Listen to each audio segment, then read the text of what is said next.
같이 경건한 마음으로 묵상 기도 드리심으로 주일날 예배 하나님께 드리시겠습니다. 기도하시겠습니다.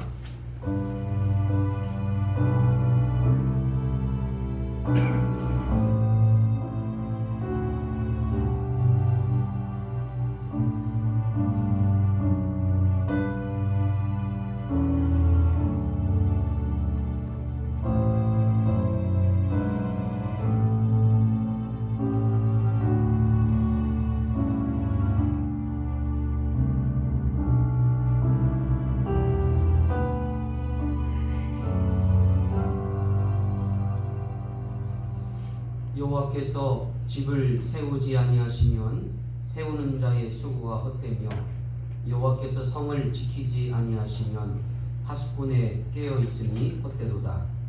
너희가 일찍이 일어나고 늦게 누우며 수고의 떡을 먹음이 헛되도다. 그러므로 여호와께서 그의 사랑하는 자에게는 잠을 주시는도다. 보라, 자식들은 여호와의 기업이요 해의 열매는 그의 상급이로다. 젊은 자의 자식은 장사의 수중의 화살 같으니 이것이 그의 화살통에 가득한 자는 복되도다. 그들이 송문에서 그들의 원수와 담판할 때에 수치를 당하지 아니하리로다. 아멘. 사도신경으로 우리의 신앙을 우리 하나님께 고백드리시겠습니다. 나는 전능하신 아버지 하나님 천지의 창조주를 믿습니다. 나는 그의 유일하신 아들 우리 주 예수 그리스도를 믿습니다. 그는 성령으로 잉태되어 공정령 아래에게서 나시고 본디오 빌라도에게 고난을 받아 십자가에 못 박혀 죽으시고 장사된 지 사흘 만에 죽은 자 가운데서 다시 살아나셨으며 하늘에 오르시어 전능하신 아버지 하나님 우편에 앉아 계시다가 거기로부터 살아있는 자와 죽은 자를 심판하러 오십니다. 나는 성령을 믿으며 거룩한 공교회와 성도의 교제와 죄를 용서받는 것과 몸의 부활과 영생을 믿습니다. 아멘. 찬송 아무것도 두려워 말라. 우리 하나님께 찬송 드리시겠습니다.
세상에 험한 금방 몰아칠 때도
놀라지 마라 겁내지 마라 주님 나를 지켜주시네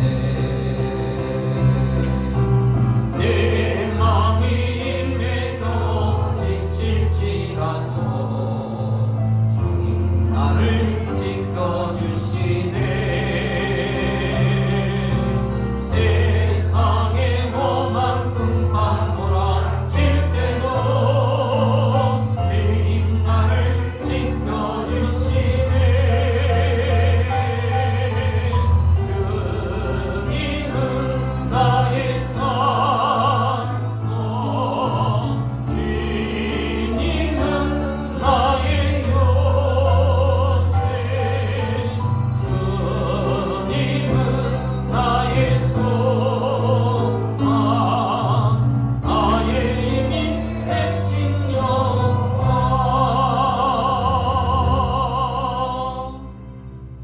이 시간 우리 다 함께 마음을 모아서 합심해서 기도하는 시간을 갖겠습니다.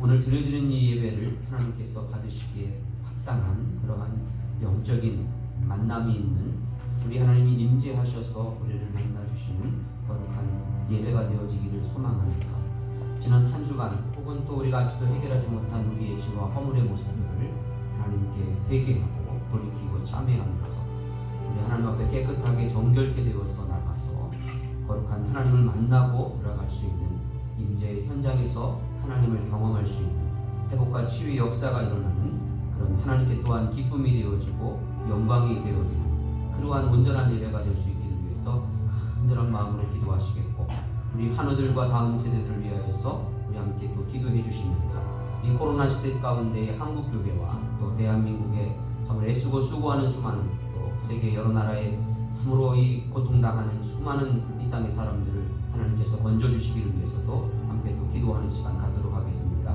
기도하시겠습니다. 아버지 하나님 은혜와 사랑을 진심으로 고맙고 감사합니다. 오늘도 주 앞에 나와서 거룩한 영적인 산 제물이 되어지기를 소망합니다. 그래서 하나님의 기쁨이 되어지기를 원합니다.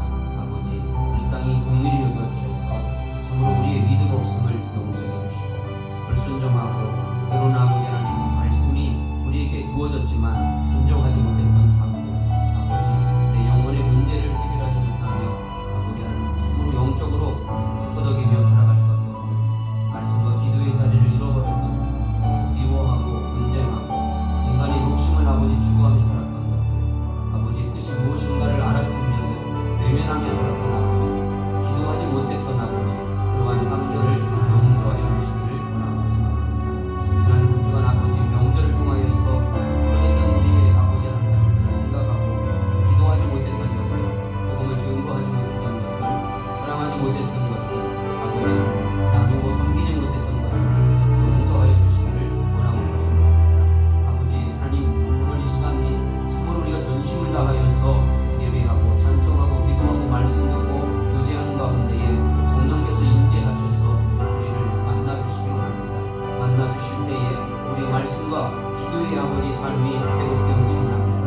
섬김의 손이 회복되어지고 아버지 잃어버렸던 우리의 건강들 혹은 아버지 마음의 상처들 이 모든 것들이 다시 한번 새 힘을 공급하고 돌아갈 수 있는 귀한 영적인 그런 사건의 현장이 되어질 수 있도록 붙들어 주시기를 원합니다. 우리와 함께 예배하고 있는 사랑하는 우리 아버지 우리 학생들 청년들 붙들어 주셔서 우리 다음 세대들을 위하여서 손으로 기도하는 가운데 있습니다. 하나님과의 영적 전쟁에서 승리했던 두 손이 내려지지 않는 아버지 이 사명감을 끌어안고 우리가 기도할 수 있도록 우리에게 주시는 선물들 자녀들을 위하여서 끊임없이 기도하며 우리의 믿음을 전승하고 또 믿음을 가르치고 아버지 하나님 말씀 가운데 저희들을 인도해 볼 수 있는 아버지 귀한 은혜가 충만해지기를 원하고 소망합니다. 아버지 하나님 우리 하늘을 오늘도 이렇게 세워주셔서 오늘 우리의 이 아픔과 눈물이 간증이 되어지고 하나님께 참으로 감사의 조건이 되어져서 나와 같은 사람들을 위로하고 주님을 자랑할 수 있는 귀한 아버지 영적인 기회요 축복의 때가 넣어줄 수 있도록 아버지 역사하여 주시고 우리 하나님을 오늘도 아버지 이렇게 세워주시기를 원하고 소망합니다. 성령 하나님 우리가 함께 이 코로나 시대를 반복하며 나간 가운데 있습니다. 얼굴 보지 못하고 있는 사랑하는 우리 많은 가족들 아버지 붙들어 주셔서 저들을 믿음 가운데 굳건히 붙들어 주시고 얼굴 보기를 원하는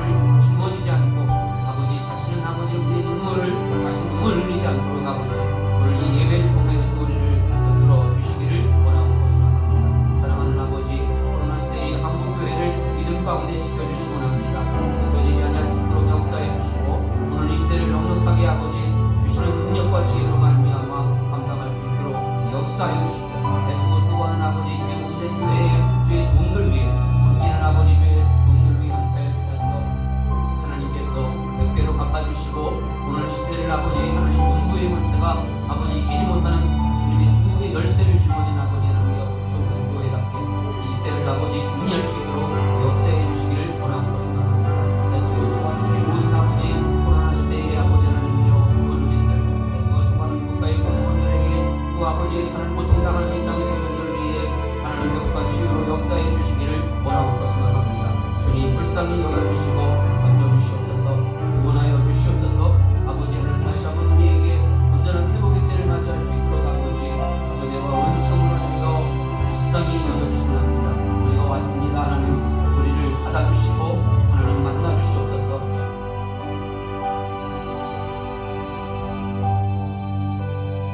예수님의 이름으로 감사하며 간절히 기도드렸습니다. 아멘. 아멘.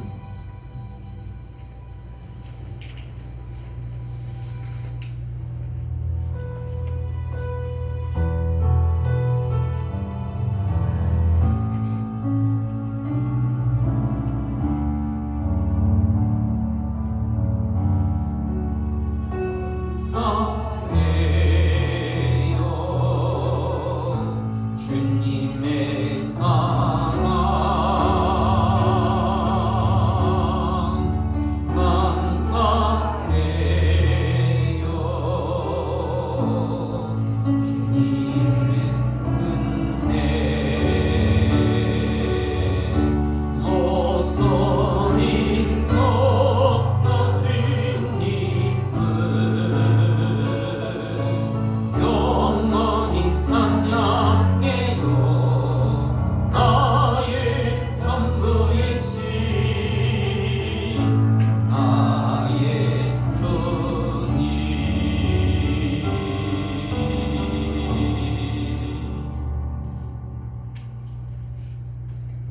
오늘 우리에게 주시는 하나님의 말씀은 누가복음 15장 11절에서 24절까지의 말씀 우리 함께 교독합니다.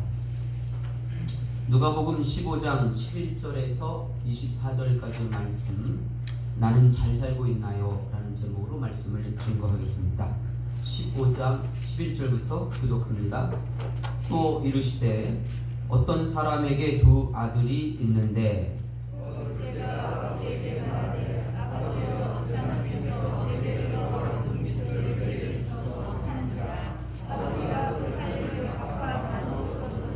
그 후 며칠이 안 되어 둘째 아들이 재물을 다 모아 가지고 먼 나라에 가 거기서 허랑방탕하여 그 재산을 낭비하더니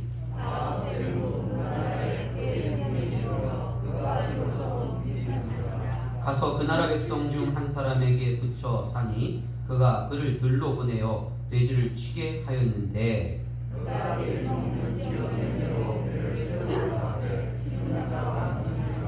이에 스스로 돌이켜 이르되 내 아버지에게는 양식이 풍족한 품꾼이 얼마나 많은가 나는 여기서 주려 죽는구나.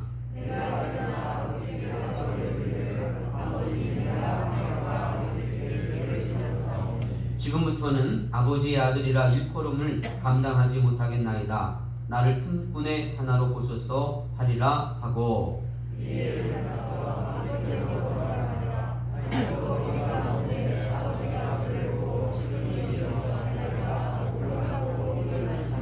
아들이 이르되 아버지 내가 하늘과 아버지께 죄를 지었사오니 지금부터는 아버지의 아들이라 일컬음을 감당하지 못하겠나이다 하나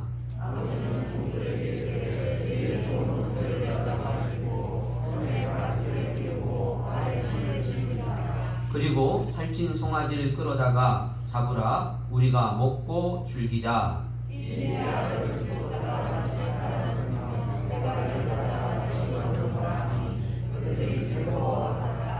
아멘.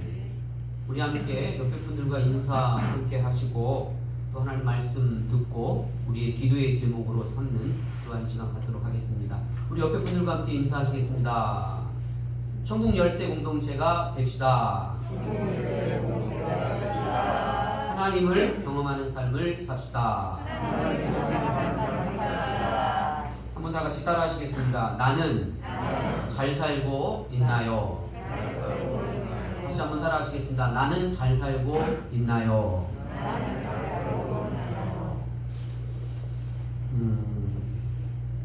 덴마크인과 한국인을 비교한 김흥순 씨라고 하는 사람이 2020년 9월 6일 날 글을 쓴 것을 제가 이제 접해서 읽어보게 되었습니다. 그래서 이 덴마크 사람들과 한국 사람들을 이제 이렇게 비교를 하면서 이제 글을 쓴 거예요. 근데 그 가운데에 한국인들의 행복의 3대 요소 그리고 덴마크인들의 행복의 3대 요소를 이제 짤막하게 이제 기록한 한 부분을 제가 이제 살펴보았는데요. 한국 사람들의 행복의 3대 요소가 무엇이냐면 무엇일까요, 기자님들? 네? 첫 번째가 출세. 출세라고 하는 것 안에는 자식과 명예가 이제 포함되어져 있는 출세를 꼽고 있고요. 그리고 두 번째로는 뭘까요? 권력, 심각기를 원하고, 그다음 세 번째는 돈, 가로치고 부동산 이렇게 이제 세 가지를 이제 3대 행복의 요소로 이제 꼽고 하는 사람들이 이제 한국 사람들이고요.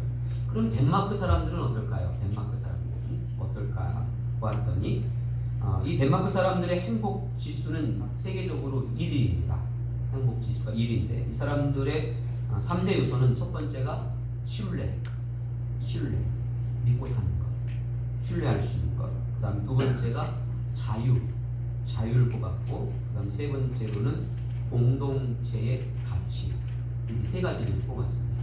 다시 한번 말씀드리면 신뢰와 자유와 공동체의 가치. 이렇듯 한국 사람들의 행복의 3대 요소와 그리고 덴마크 사람들이 꼽고 있는 행복의 3대 요소가 전혀 너무나 다르다라고 하는 것을 이제 제가 이렇게 발견을 하면서 깜짝 놀랐어요. 늘 보던 글이고 또 익히 알고 있는 내용이었지만 한국 사람들이 갖고 있는 이 행복의 3대 요소는 일찍이 우리가 잘 아시는 것처럼 아담과 하와가 선악과 사건을 통하여서 그의 눈이 열렸죠. 그래서 고함직하고 먹음직하고 지혜롭게 할 만큼 탐스러웠던 바로 그것과 별반 다름이 없었던 예수님께서 광야에 40일 동안 굶주리시면서 기도하실 때에 마귀에게 받았던 세 가지의 시험이나 성경에서 말해주고 있는 그러한 내용과 우리 한국 사람들이 갖고 있는 행복의 3대 요소가 별반 다를 것이 없는 그러한 것을 발견하게 되었습니다. 여러분, 오늘 우리가 읽은 이 두 아들의 비유 가운데에 저는 이제 둘째 아들, 우리가 익히 잘 알고 있는 돌아온 탕자에 대한 비유의 말씀을 읽었습니다. 우리가 잘 아시는 것처럼 이 둘째 아들이 아버지의 재산을 미리 상속을 받아서 요구했죠. 그래서 상속받은 그런 재산을 가지고 먼 나라에 가가지고는 허랑방탕하게 살다가 재산을 다 이제 허비했는데 마침 그 해에 큰 흉년이 들어서 먹을 것이 없어서 돼지치는, 유대인들은 돼지를 치지 않지 않습니까? 부정한 동물이라서 돼지를 치는 곳에 가서 붙여서 살고 있다가 먹을 것이 너무 없어서 돼지가 먹는 지엽 열매를 먹고자 하되 주는 이가 없더라. 그때에 그가 가난한 그러한 상태에서 깨달았죠. 내 아버지 집에는 풍족하구나. 그러면서 아버지께로 돌아가는 그러한 사건이 기록되어져 있는 것을 보게 됩니다. 저는 이 말씀을 이렇게 읽으면서 오늘을 살고 있는 이 영적이지 못한 사람들, 특히 젊은이들이 이 말씀을 읽고 있으면 부러워하겠다라는 생각이 들었어요. 무엇을 부러워하냐면 이 둘째 아들이 갖고 있었던 부자 아버지를 가지고 있으면 얼마나 좋겠습니까? 그렇죠? 너무너무 좋겠죠. 그렇죠, 얘들아? 우리 아버지가 부자야. 근데 두 번째로는 물려받을 것이 많으면 얼마나 좋겠습니까? 그렇죠? 물려받을 것이 많으면 얼마나 좋겠습니까? 그 다음에 이제 또 하나는 허랑방탕하게 쓸 것도 있네. 마음껏 써보는 거. 그렇죠? 마음껏 써보는 거. 그것이 허랑방탕하든 뭐든 간에 그냥 럭셔리하게 그냥 내 마음껏 한번 써볼 수 있는 것들이 있다면 얼마나 좋을까라고 하는 것을 참 부러워할 수 있겠다. 요즘 젊은 사람들이 이 말씀을 볼 때에 그 사람들의 입장에서는 그렇지 않을까, 그런 생각을 이제 해보게 되었습니다. 둘째 아들은 자신이 무엇이 잘못되었는지를 알게 되었습니다. 자신에게 있어서 무엇이 잘못되었는지를 알게 되었습니다. 그래서 깨달았다라고 하는 것입니다. 둘째 아들이 깨달은 것은 아버지, 내가 하늘과 아버지께 죄를 지었습니다 라고 하는, 자신이 죄 지은 인간이라고 하는 것은 아버지께 그리고 하늘에 내가 범죄한 인간이라고 하는 죄인인 것을 깨달았다라고 18절과 21절에 말씀을 해주고 있습니다. 그래서 둘째 아들은 돌이켰습니다. 돌이킨다라고 하는 것은 우리말로 말하면 회개하다라는 그런 의미입니다. 회개를 했다라는 거예요. 돌이켰다라고 하는 것입니다.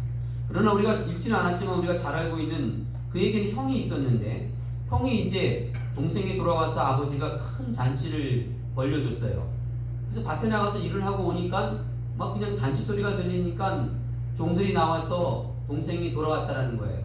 그래서 아버지가 잔치를 벌였다라는 거예요. 화가 났습니다. 그리고 아버지께 나가서 불평불만을 했습니다.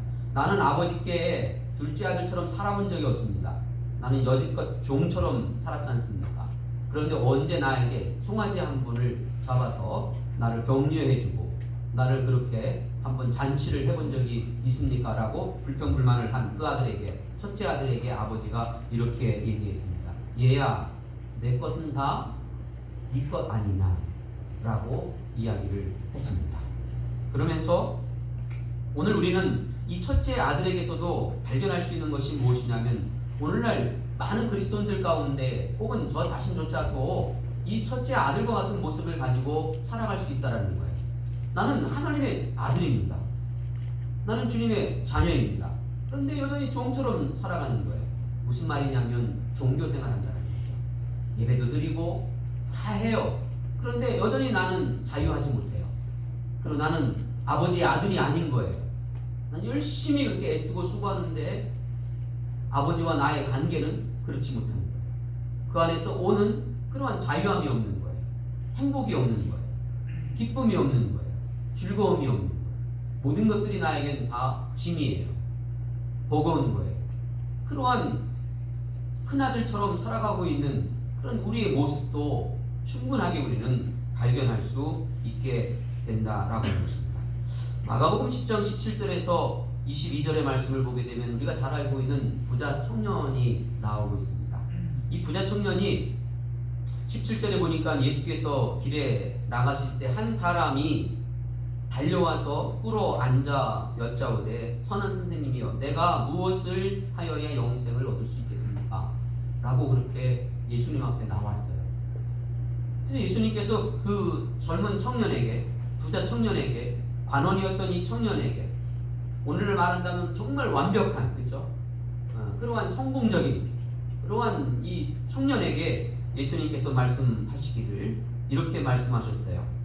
내가 계명을 안 하니 살인하지 말라, 간음하지 말라, 도둑질하지 말라, 거짓 증언하지 말라, 속여 빼앗지 말라, 내 부모를 공경하라 하였느니라. 이런 얘기를 하니까 내가 어려서부터 다 지켰습니다. 그랬더니 예수님께서 사랑하는 그러한 눈으로 쳐다보시면서 말씀하시기를, 내게 있는 것 모든 것들을 다 팔아 가난한 자들에게 나누어 주고 너는 나를 따라 오너라 라고 그렇게 말씀을 하셨습니다. 그때 이 젊은 청년은 너무 가진 게 너무 많아서, 재물이 너무 많아서 근심하면서 돌아갔다, 그렇게 성경이 기록을 해주며 마무리를 해주고 있는 것을 보게 됩니다. 저는 이 말씀을 이렇게 읽으면서 얼마나 도대체 많아야 이렇게 고민하면서 살 수 있을까, 그런 생각 하나 해봤고요. 나는 이 작은 것도 하나님 앞에 그쵸, 다 드릴 수 없는 그러한 삶을 살아가는데 얼마나 고민스러울까 하면서 이해도 되는 그런 마음을 가질 수 있게 되었죠. 이 청년은 깨달았습니다. 무엇을 깨달았냐면 영생의 문제에 대하여서 갈급한 거예요. 그래서 어떻게 해야 내가 영생할 수 있을까? 구원받을 수 있을까? 그런 영적인 문제를 가지고 예수님께 왔지만 너무 재물이 많아서 근심하면서 다시 돌아갔다라고 그렇게 기록을 해주고 있는 거예요. 그는 돌이켰습니다. 영생의 문제를 위해서 지금까지 살던 삶을 한번 돌이켜보려고 돌이켜봤어요. 그러나 재물이 너무 많아서 다시 돌이켰어요. 있던 그 자리로 돌아가는 것으로. 재물을 선택해서 집으로 돌아가는 것을 선택하는 그런 돌이킴의 사건이 기록을 해주고 있는 것을 보게 됩니다. 주님을 만난 다음에야 내가 돈이 많다라고 하는 것이 주님을 따를 수 없는 조건인 것을 알게 되었습니다. 주님을 만난 다음에야 이 돈이 많다라고 하는 것이 근심할 수밖에 없는 장애물인 것을 알게 되었습니다. 주님을 만난 다음에야 이 물질의 문제를 버려야만이 주님을 따를 수 있는, 그래야 영생을 얻을 수 있다라고 하는 것에 대한 조건임을 그는 알게 되었습니다. 그러나 돌이키지 못했습니다. 회개하지 못했다라고 하는 것입니다. 제가 한 두 번 그런 얘기를 드렸지만 제가 늘 잊지 않고 있는 그 강렬한 그러한 그 사건 하나가, 제가 이제 부목사를 할 때에 어떤 한 그 아주머니께서 교회를 찾아오셨어요. 스스로가 교회를 찾아오셨어요.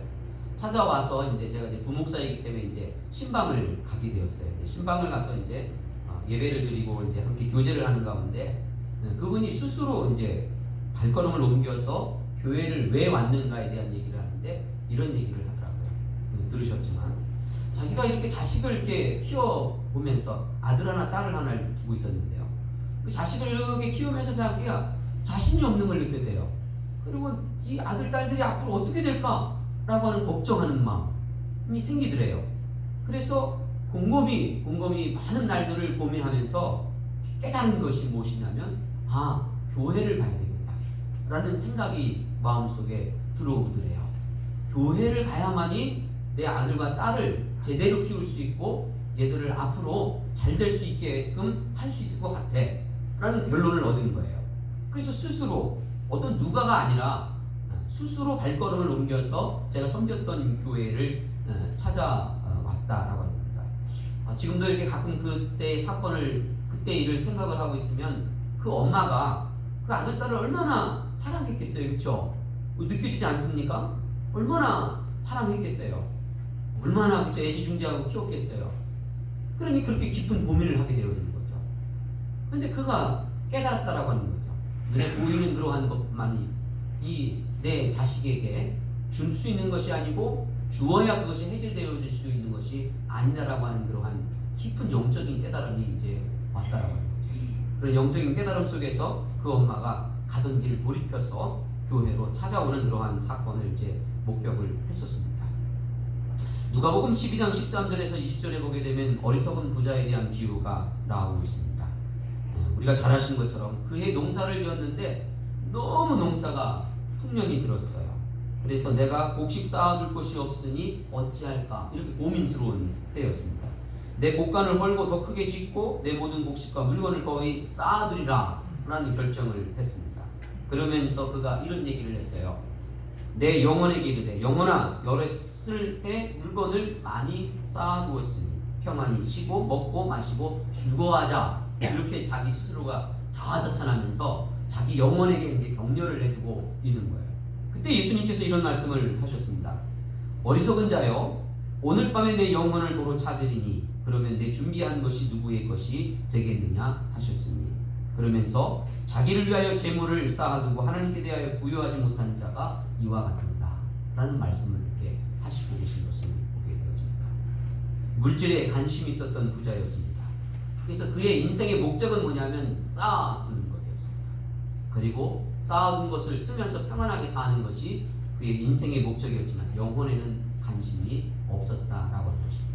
자기의 영혼에, 자기의 영적인 것들에 대하여서는 관심이 없었다. 결국은 그는 구원받지를 못했습니다. 죽어서 지옥으로 갈 수밖에 없는 존재가 되었다라고 하는 것을 우리는 잘 알고 있죠.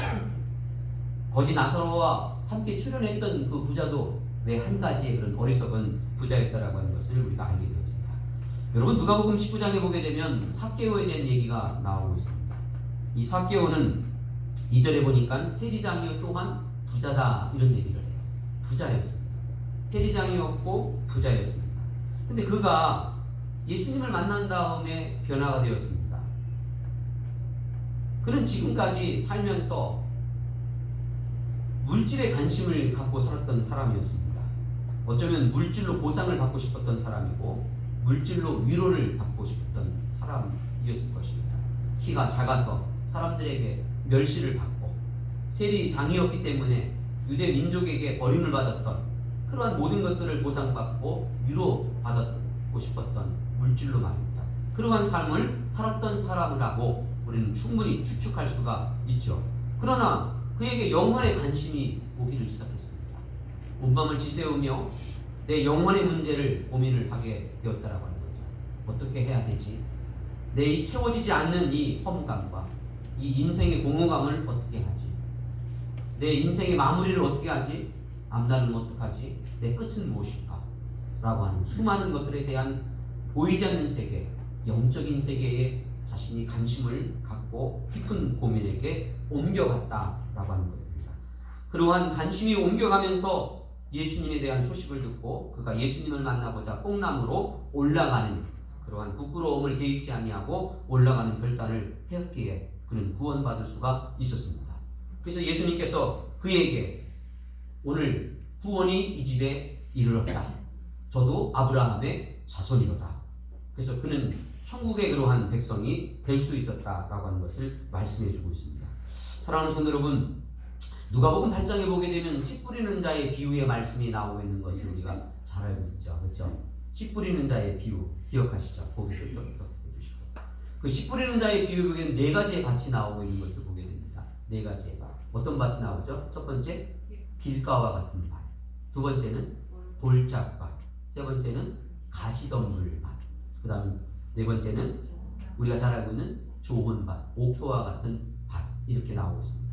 자, 이 네 가지의 밭이 나오는데 이 네 가지의 밭에 무엇이 뿌려집니까? 하나님의 말씀, 씨앗이 뿌려질 때에 길가와 같은 마음의 밭은 어떠다고요? 마귀가 즉시 와서 그 씨앗을 먹어버리죠. 그래서 나에게 그 말씀이 오질 않아요. 오질 않아요.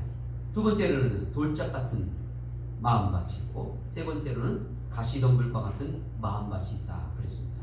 근데 저는 이 말씀을 이렇게 가만히 읽으면서 오늘 우리에게 중요한 영적인 그러한 교훈을 주고 있는 것을 발견하게 됩니다. 우리가 주목할 것이 무엇이냐면 말씀을 들을 때라는 것입니다. 말씀을 들을 때라는 것. 이 말씀을 들을 때에 이 네 가지의 밭이 작동을 하기를 시작한다는 거예요. 말씀이 들을 때 이 마음이 작동을 한다라고 하는 것입니다. 그럴 때 이 말씀이 어떻게 심겨지느냐라고 하는 것이 결정되어진다는 거죠. 그래서 심겨지는 것은 마음이고 말씀을 받는 것도 마음이다 라고 하는 것을 가르쳐주고 있습니다. 그렇다면 심겨진다라고 하는 것은 무엇일까? 라고 하는 것입니다. 깨달아진다라고 하는 것입니다. 깨달아진다. 말씀이 임할 때에 깨달아지는 것. 그때에 우리가 이 말씀을 심겨지는 것이 이제 발견되어집니다. 이런 영적인 원리를 우리들에게 이제 가르쳐 주고 있음을 보게 됩니다. 한번 따라하실까요? 깨닫는 것이 영적인 축복이다. 깨닫는 것이 영적인 축복인 것을 가르쳐 주고 있습니다. 오늘도 우리가 이 누가복음을 통해서 만나고 있는 수많은 사건들 가운데 속에서 이 깨달아진다라고 하는 것이 얼마나 귀한 것이고 이 깨달아진 것이 얼마나 놀라운 하나님의 그런 축복인가라고 하는 것을 우리는 부인할 수가 없고 만날 수 있는 것이죠. 그래서 우리가 늘 저는 2021년도 2월 두 번째 주일을 통하면서 이제 곧 우리가 사순절로 돌아가고 있는 이러한 때에 그런 말씀을 드리고 싶어요. 우리가 늘 깨달아질 수 있는 영적인 상태를 유지하며 살아갈 수 있는 귀한 분들이 되어주시기를 주님의 이름으로 축원합니다. 늘 깨달을 수 있는 그러한 영적 자세가 되어야 됩니다. 얼마나 수많은 것들을 우리를 말씀 앞에서 깨닫지 못하게 만드는 것들이 얼마나 많습니까? 그렇죠? 걱정도 많고 염려도 많고 미워하는 것도 많고 탓하는 것도 많고 원망하는 것도 많고 불평도 많고 그렇죠? 그리고 비교하는 것도 많고 세상 것들을 추구하고 생각하는 것들도 많고 수도 없는 그런 이 마음이 작동을 하기 시작하는 거죠. 이 마음이 작동할 때에 하나님의 말씀이 임하면 네 가지 중에 하나가 된다는 거예요. 그럴 때 저와 여러분들은 나를 사랑할 수 있어요. 정말 나를 사랑할 수 있는 것이 무엇일까? 우리를 정말 잘 살게 할 수 있는 것이 무엇일까? 오늘을 내가 잘 살아볼 수 있는 그런 은혜가 뭘까? 라고 하는 것 속에서 깨달아진다라고 하는 것을 감당할 수 있는 영적 상태를 유지할 수 있는데 힘쓸 수 있는 저와 여러분들 되시기를 주님의 이름으로 축원합니다. 그러면서 2021년도에는 우리가 영적인 것에 좀 관심을 좀 옮겨가면서 살아갈 수 있는 한 해가 좀 되어보자 라는 말씀을 좀 드리고 싶어요. 그러면서 저는 마태복음 7장 12절에 보게 되면 그러므로 무엇이든지 남에게 대접을 받고자 하는 대로 너희도 남을 대접하라. 이것이 율법이요 선지자니라 하는 말씀을 주셨어요. 주기도문 가운데 속에 또 6장 12절에 우리가 우리에게 죄 지은 자를 사하여 준 것 같이 우리 죄를 사하여 주시옵소서 라고 그런 얘기를 하시고 계세요. 이걸 우리는 뭐라고 말합니까? 황금률이라고. 율법 중에서 하나님의 명령과 규례 가운데 가장 귀중한 것입니다. 가장 귀중한 것이다. 이것이 바로 나와 함께하고 있는 사람들을 사랑한다라고 하는 것에 가장 기본적이고도 아주 근본적인 것이다 라고 하는 것들입니다. 내 이웃을 누가 하죠? 내 몸과 같이. 내가 대접받고 싶은 대로 남을 대접하는 것. 내가 용서받고 싶은 대로 남을 용서하는 것. 이게 그 원리가 여기에서 다 이제 묻어나오고 있는 것이 이제 이러한 말씀인데 한번 따라 하실까요? 내가 당신 같은 부모 만나서 이렇게 됐어. 그런 내가 당신 같은 부모 만나서 이렇게 되었어. 원망하는 거죠. 저도 많은 날들을 원망하며 살았어요. 제 아버지에 대해서, 제 엄마에 대해서 수도 없이 많이 원망하면서 살았었습니다. 그런데 이 말씀을 가만히 이렇게 읽고 있으면서 묵상하면서 여전히 성령께서 내 마음을 막 괴롭히는 것이 뭐냐면 그렇다면 나는 부모님에게 잘 만난 자식이었는가? 라는 생각을 해보았어요. 내 아버지 권순옥 씨가 내게 대하여서 잘 만난 부모가 아니라고 저는 생각하며 살았어요. 그렇다면 나는 내 아버지에게 잘 만난 권용래 아들이었는가? 막내 아들인가? 라는 생각을 해보게 되어진 거죠. 영적인 것이죠. 깨달음이죠. 그랬을 때 저는 제가 자신 없음을 발견하게 되었습니다. 자신이 없는 것이죠. 나는 떳떳하지 못하고 자신이 없어요. 저는 불효자입니다. 저는 불효자입니다. 저는 제 아버지에 대하여서 불효자입니다. 그렇게 친근감 있게 다가섰던 아들이 아닙니다. 허물을 덮어주고 용서했던 아들이 아닙니다. 그냥 멀찍이 서서 멀리 떨어져서 살았던 그런 아들이었습니다. 그런데 너무 일찍 돌아가셨어요. 너무 일찍 돌아가셔서 깨달은 다음에는 어떻게 해볼 수가 없는 그런 사건을 맞이하고 있는 것이죠. 언젠가 제가 그런 얘기를 했지만 이 말씀을 이렇게 묵상하고 설교를 준비하면서 옛날 우리 둘째가 저를 이렇게 물구름이 쳐다보면서 했던 얘기가 또 생각이 났어요. 또 뭐 했던 얘기가 저를 이렇게 가만히 둘째가 이렇게 쳐다보면서 하는 얘기가 아빠는 참 기적 같아. 기적 같아. 가만히 들었어요. 좋은 얘기 같잖아요. 그죠? 기적이라는 거 얼마나 기적 같아. 그래서 하는 얘기가 아빠는 키도 작고 가난한데 어떻게 결혼할